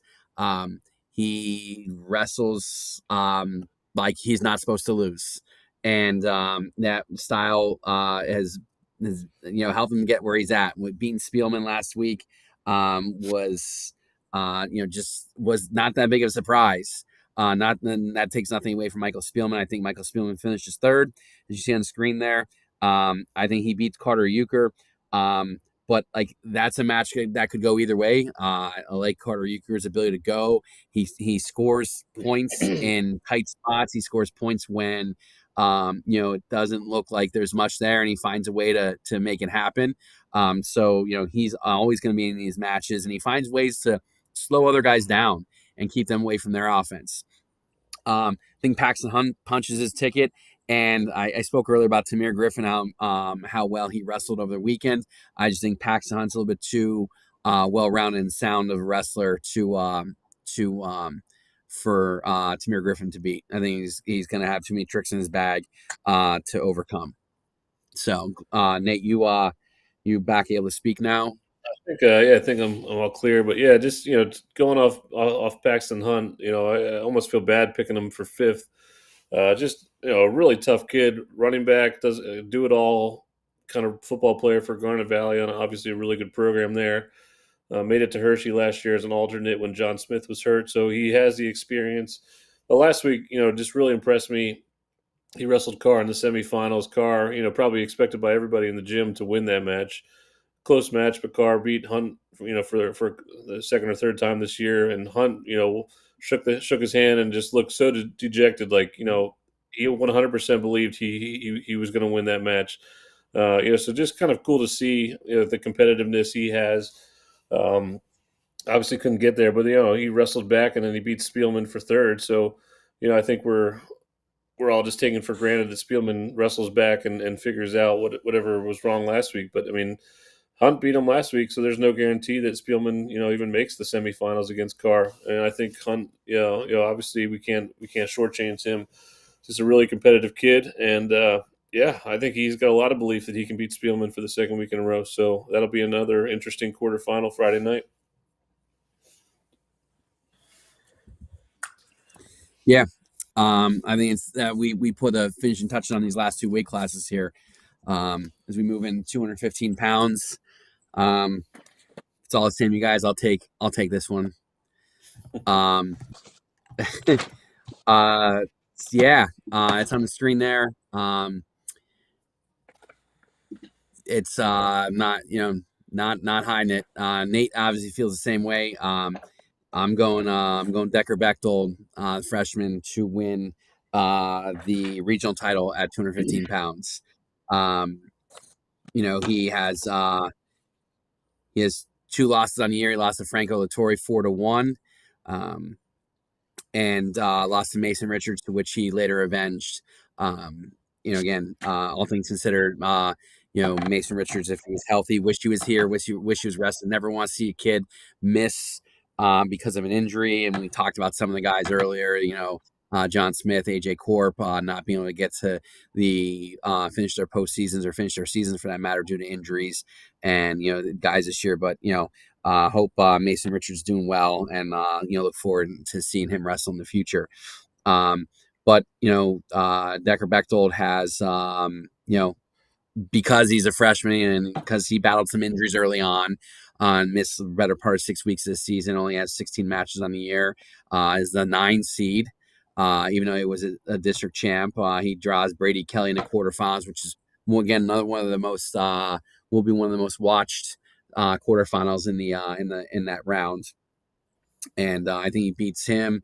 Greg Ferrari's had a great season, in that South bracket. That where you had a couple guys like just have great tournaments. Brady Kelly was the class of that bracket, but Rami Ayub from Coatesville coming out as a low seed and finished second. Luke Palladino's tough from Ridley, and Greg Ferrari just getting like picked off and upset. But Ferrari beats Palladino in the other quarterfinal. Ayub beats McCormick from Satterton. Patrick, who if we're being honest, like by points would be a way higher seed than he is, but because he lost to Bechtold has to be seated below him. He gets Walker Murray in the quarterfinals, and for all the like the concern about the bracket and who seated where, you eventually got to beat these guys at some point in time. And I get it, like you want to be later in the tournament so you're closer to medaling, but at the end of the day, like let's like just win matches. It's it's just the reality of this. With a lot of the concerns and awareness raised that the need to go back and change the seating. I don't know that we change the seating every year because it doesn't fit what we think it should be. I mean, it's where we have one of the fairest ways possible right now. And it's unfortunate that, you have these situations where some guys are injured and they come back and they don't have a lot of matches and, whatnot. But the reality is the reality. But Patrick and Murray there in the other quarterfinal, which I think is going to be a closer match than people think. Dylan Patrick's tough. And he's athletic, and powerful. And, but Walker Murray's having a great season. I think that's going to be an exciting semi or quarterfinal. Then Murray beating Ayub and Bechtold beating Ferrari, and then Bechtold beating Murray in the final. I have Ferrari and Patrick ending up wrestling each other in that Consi semi, with Patrick winning, Kelly beating Ayub, and then Ferrari beating Ayub for fifth, and Kelly beating Patrick for third, as you can see it there on the screen. So, have at it, guys. All right. Well, I'll jump in here. Go ahead. I'll go last. I'll go last. I was just, staying on the Bechtold train. Staying on the Bechtold train. This reminds me a couple of years ago, when Dean was a freshman, coming in that Friday night and wrestling against Sam Milligan I guess maybe it was on a Saturday, but wrestling against Sam Milligan from Strathaven, who we'd lost to earlier in the year, and he just put it on him 15-2 on his way to his first regional title.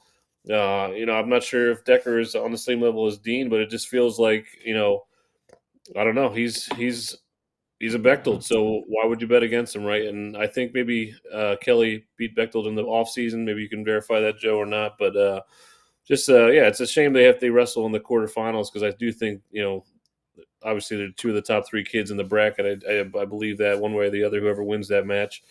But, yeah, I mean, I just think, the way it was a couple of years ago with Dean, now with Decker, these kids are just wrestlers. I mean, I know they do some other stuff, but they're just wrestlers. And a lot of these kids in 215 do other sports. I know Walker Murray going to Villanova to play football.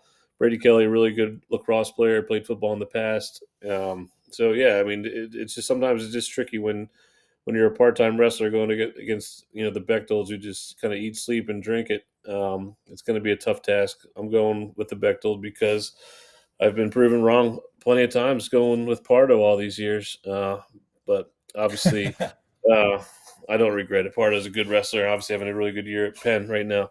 Anyway, after that, a lot of the same picks there.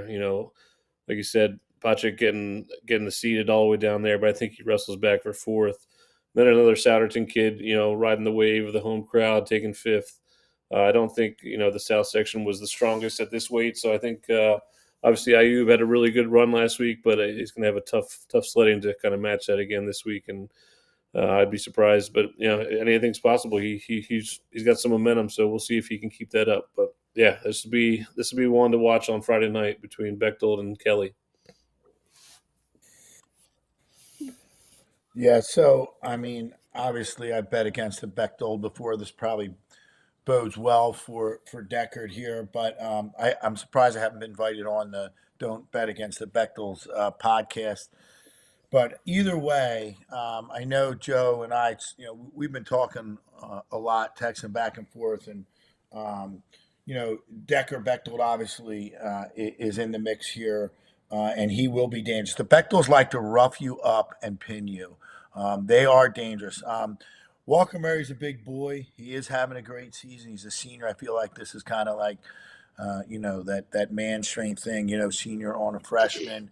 And Bechtel hasn't had the, you know, experience. I mean, he sat out most of the season. And Walker Murray's a tough out. He's got one loss on the season. I really think it's Murray's year to win a regional title. Pennsbury, I don't know when the last time they won a regional, had a regional champ, but Murray's primed to do it this weekend. Again, this is going to be a great battle of big guys. I am taking Murray. And then again with Kelly and Patrick, I mean, it seems like we're all in agreement there that those guys kind of are the next two in line. And then down below, I feel the same like Nate with McCormick, Soderton. These guys are peaking. They're coached well. They have a great coaching staff. And they're home in their home gym. I just have McCormick kind of winning over Duman. And again, I think we all have three different guys in that 5-6 match. Actually, it looks like we have four different guys outside of McCormick. So it'll be interesting to wrestle backs. But this is one final that is going to be a battle royale, and I'm looking forward to that. And I'm sure the Bechtels will be behind me before we broadcast that one. I'll have to get my Delco escorts out to the mat for this. I hope Dylan doesn't watch this. What's that? I said, I hope Dylan doesn't watch Maybe this. I'll hire him as my bodyguard. Yeah, just to your trivia, Glenn, Walker Murray, if he wins or if Von Schmidt wins, Pennsbury hasn't had a champ since 2012. Josh DeSanto was the last one to do it. Yeah, I knew it was a long time. I was going to say Jeva or Shoop. Yeah, I guess they were before him. Yeah. Let's see. Jeva transferred to Council Rock South, remember? Jeva won. Yeah, but he still won one or two with Pennsbury, I believe. 7 and 8, he won with Pennsbury. Yep, and Shoop won in 2008 and 2009. So yeah, they had a good run, 7 through 12, but it's been a while. Nate's always got the stats. There's nothing else. Let's move on to heavyweight. Who wants to go? Who wants it? I'll take it. This is an easy one. I got Bechtold here. Dean Bechtold, number one in the state. He will win a state title this year. I know there were some changes here with the seeding. Hudak got in. Here is the 2 seed, and I have him getting to the final again against Bechtold.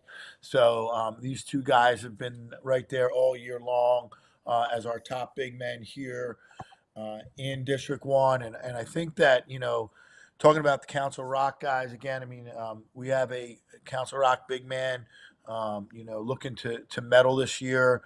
And I have Jeff Gessner taking that 3rd spot over Ahmad. And down below, it gets, again, interesting. I know, Nate, you have Gessner down there in the 5th spot. I have Owen Schwartz. And Joe has Jace McKinney. Again, this wrestleback, depending on where you have your guys, is very, very interesting. Schwartz kind of is going to be on a mission. He had kind of a rough tournament last weekend. He might come back with a vengeance, and that's why I have him sneaking out of here in the 5th spot over McKinney. I kind of think McKinney's going to come back and wrestle pretty well. I know he has it in him. But this is a kind of wide open after Bechtold and Hudak. I feel like you might see some upsets here. I mean, we see a lot of falls at the heavyweight weight class, and any of these guys are a fall away from an upset and advancing and disrupting our picks, let alone the bracket for some guys. So look for some fireworks at heavyweight. But clearly, Dean Bechtold is on a mission to win a state title. I think he gets it this year, and kind of runs through this tournament as a warm up. I think the I'm not even question we need sure to if be Bo asking Jackson will ourselves, have a chance. What's that? I think I Well, think the question we need to be asking ourselves is Nate moving to Souderton with maybe. all these Souderton picks? I know. Well, I mean, I don't know if you noticed in the third place slot, Michael Palmiero, all the way from the pigtail up top, Rob D'Annunzio style, maybe about two Rob D'Annunzios in one, all the way from the pigtail to third place. This is the bracket to do it. 285. Why not? He's got some big wins this year. And yeah, let's go, Boyertown, all the way to third. That's my big upset pick of the tournament, I guess, there. But yeah, I guess I don't know why I'm so drawn to the Souderton.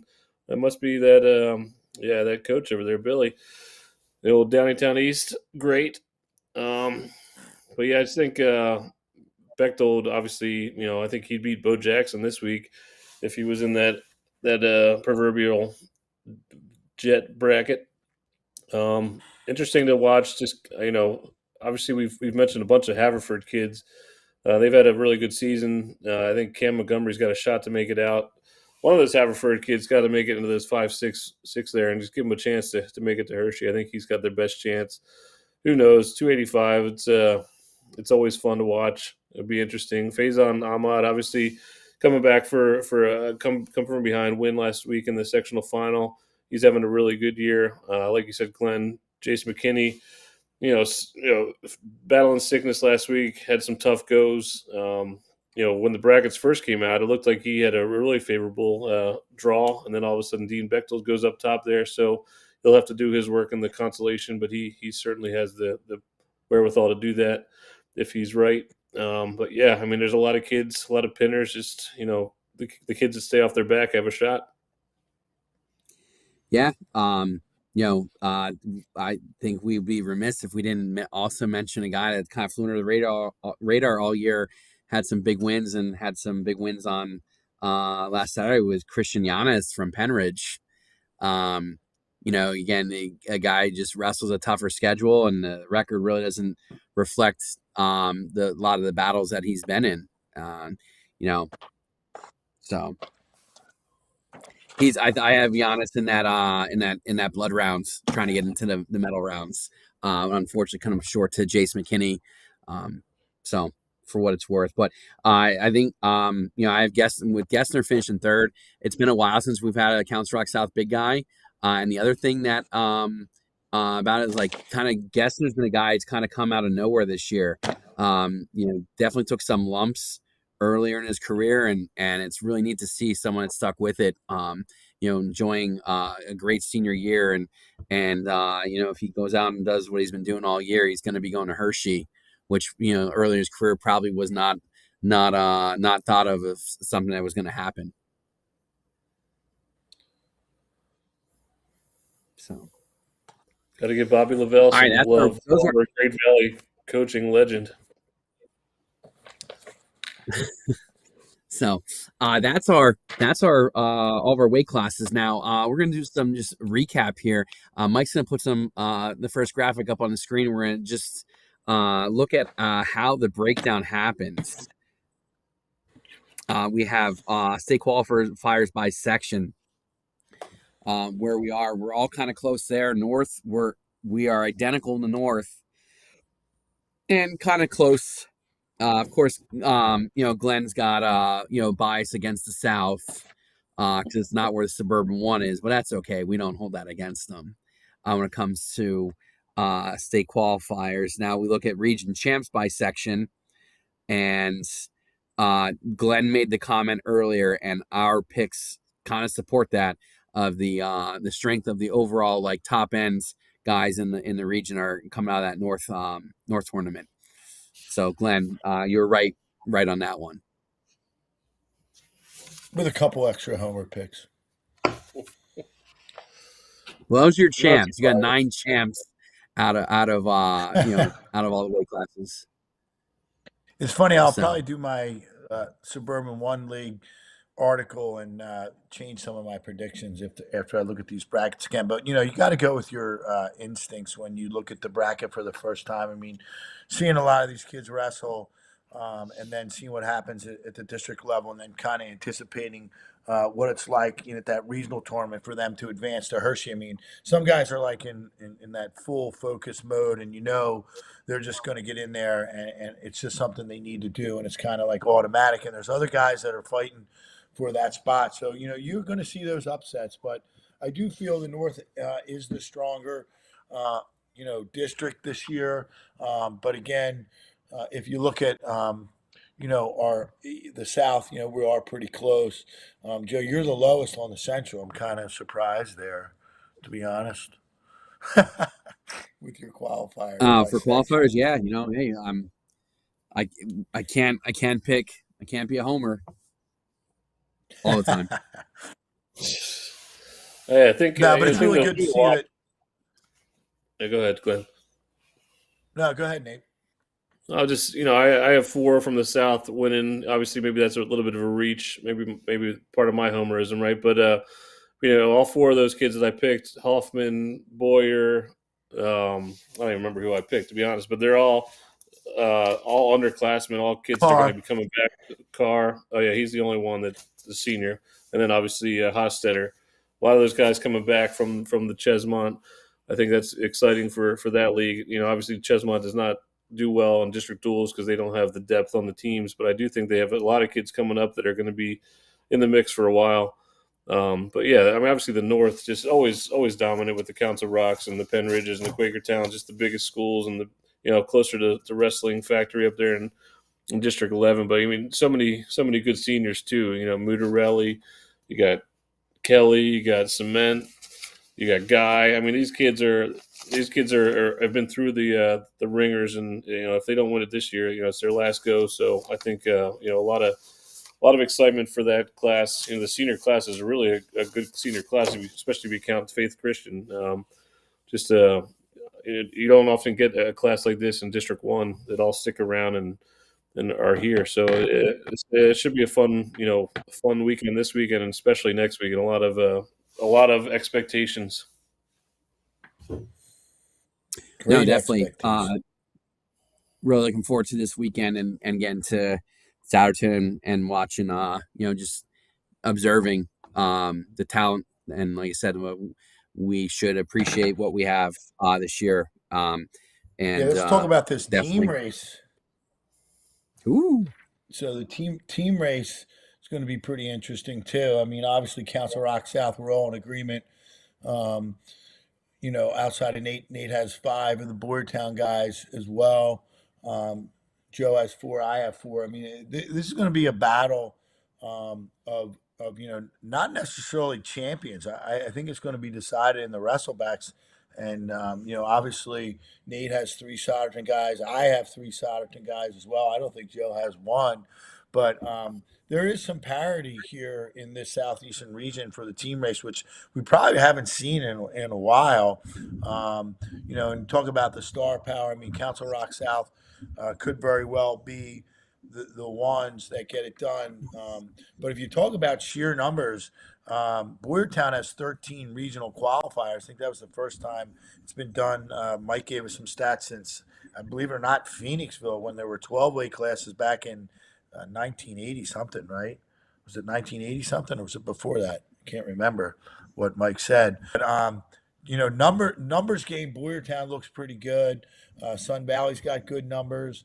Obviously, South has the numbers. So it's pretty interesting to see when these guys go head to head when the team race is on the line, because I think Council Rock South really pays attention to that at regionals. I'm not sure if everyone else does, but when there's head to heads that mean something, watch out for those Council Rock South guys picking up bonus points and getting wins.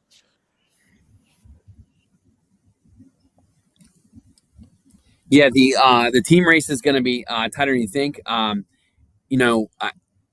Obviously we always talk about bonus points. I, you know, if you make me make a pick right now, I think I'm going to go not just because I have the most qualifiers. I'm going to go Rock South. But Boyertown's going to win enough matches. While they might not have the qualifiers, they're going to win enough matches just because of the amount of guys they have. And and they're gonna find it.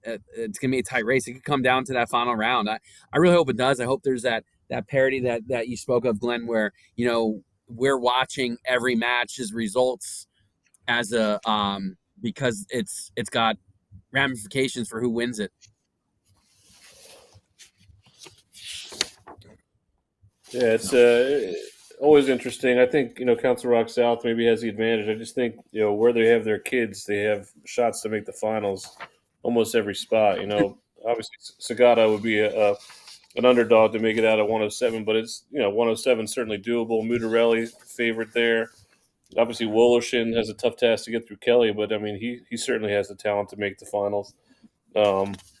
Real hard, with a tough road, but at least makes the semifinals, I would think. And then obviously, Cole, maybe 50-50 shot to win in the finals there. So, I think Council Rock South gets a bunch of kids to the finals and has a shot to win most of them.